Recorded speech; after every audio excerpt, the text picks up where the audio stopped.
when I actually left the bank, I know I joined banking for a purpose.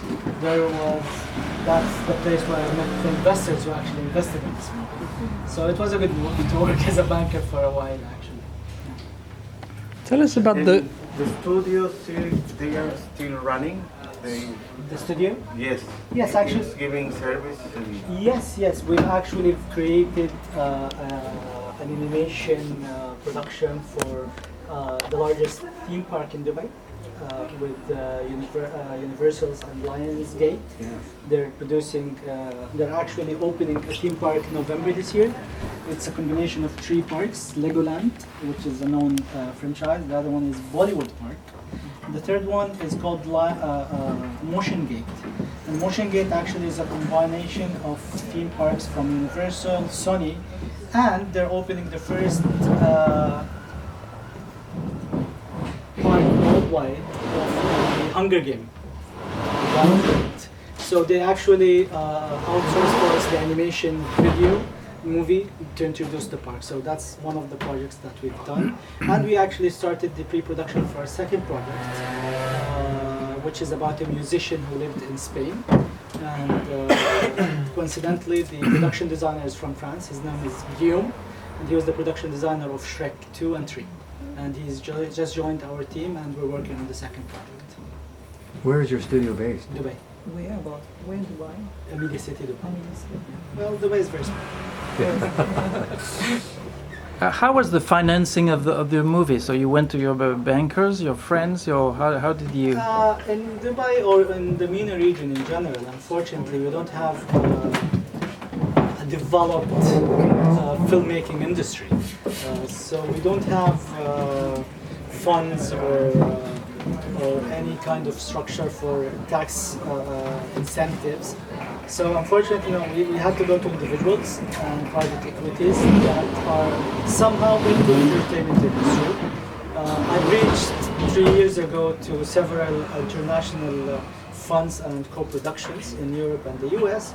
Unfortunately, everyone was saying the same thing: finish your movie and let's talk then. Okay. But happily, I could announce that for the second project, we already have 50% funding from the US. And don't you have help from in the region from Abu Dhabi when they had the fund, or in Doha, and maybe DIF, Dubai International Film Festival? Did they help with some funding? No? They don't. Doesn't exist. They actually fund certain things. No one ever had an experience of an animation movie. So they went into live action, all of them. So this was a very challenging thing for this region because no one has an experience of CGI or animation, never done it before. And I'll be very honest, no one thought that we could come that far.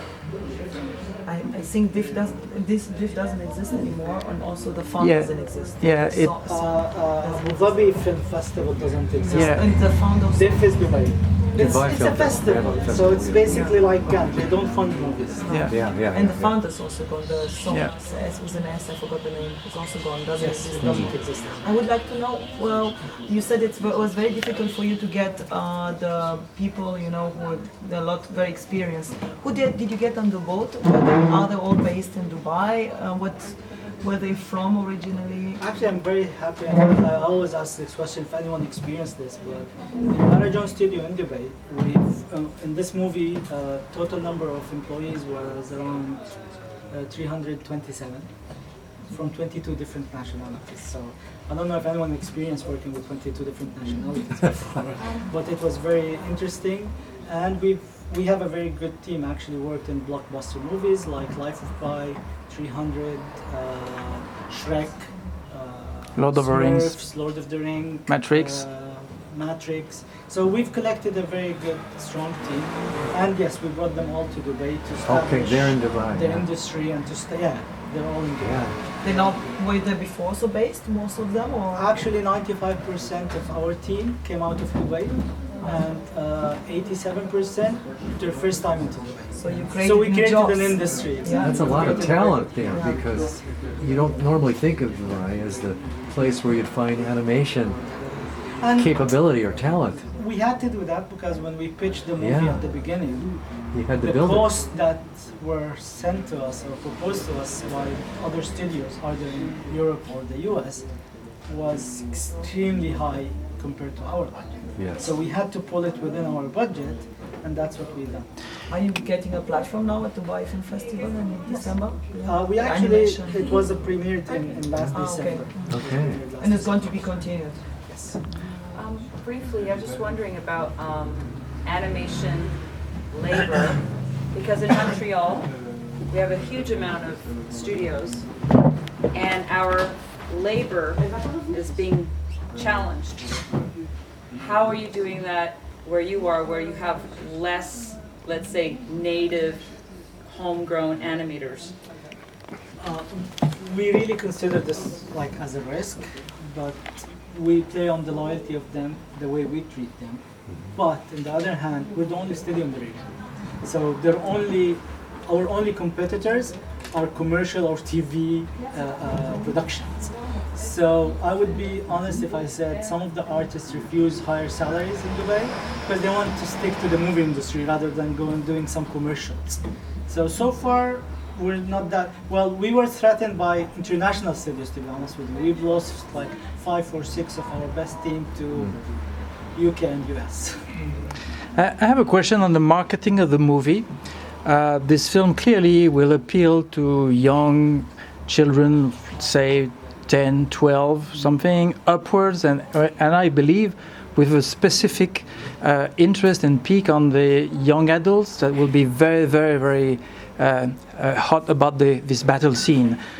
In the marketing, in the making of the movie, I noticed there's a big difference in the treatment of young Bilal and the older characters. Was it something you did on purpose so that the kids, a younger audience, would identify with the type of animation they like to see for them, like kids' characters? Is it something you came up as a marketing, or just your creative people wanted it this way and you approved it? Creatively, we wanted it this way, but if you tell me what's the most challenge we faced in markets and festivals, was everyone saying, you don't have talking animals. You don't have colorful animals in the movie. Yeah. Everyone is mindset to the whatever is the standard of animation. And we thought if we did this, then we're not going to be creating anything new. It will be another Disney, DreamWorks. I mean, that's their line of business. That's what they're great at. We wanted to try something different, even though it was very challenging and extremely challenging, I would say, because when you go to, especially in sales market, immediately they'll look for, okay, where's the pets? Do you have any talking pets?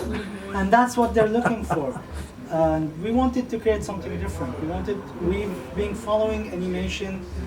I've been to Annecy and so many other festivals, and we have other generation that are so much into animation that are moving towards games now and cinematic for games because they cannot watch anymore the talking animals, fantasy animation. So I don't know if this is gonna work or not, to be honest with you, but at least we know that we wanted to create something different, something new. And we're not just targeting kids, I think we're targeting everyone. Yeah. Our benchmark from the beginning was, let's make an animation movie with a story. And our benchmark was, let's say, a story like The Hobbit or Lord of the Ring, but in animation. And that's why we've created Bilal. So it was actually inspired by these kind of things. The reason I asked this question is, for those of you who don't know, I have a marketing background. I used to run Sony, Fox, and release about 200 films, and dealt with animation and big blockbusters from Independence Day and Terminator 2, you name it.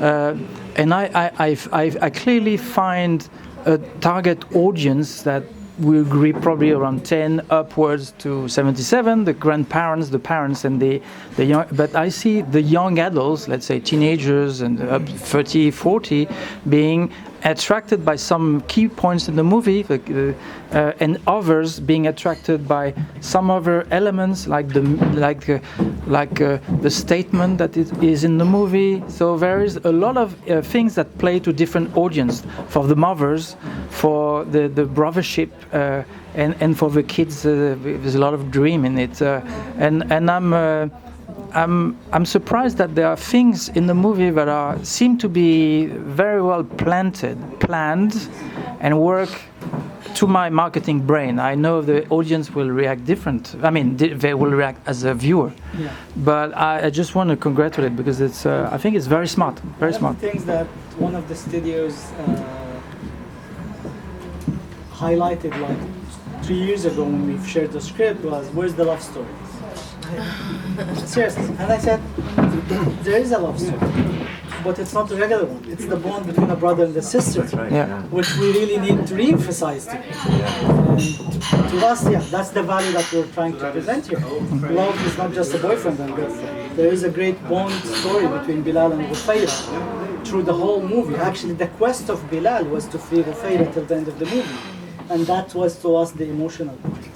You had a question? Yes, thank you so much. You've definitely created a phenomenon.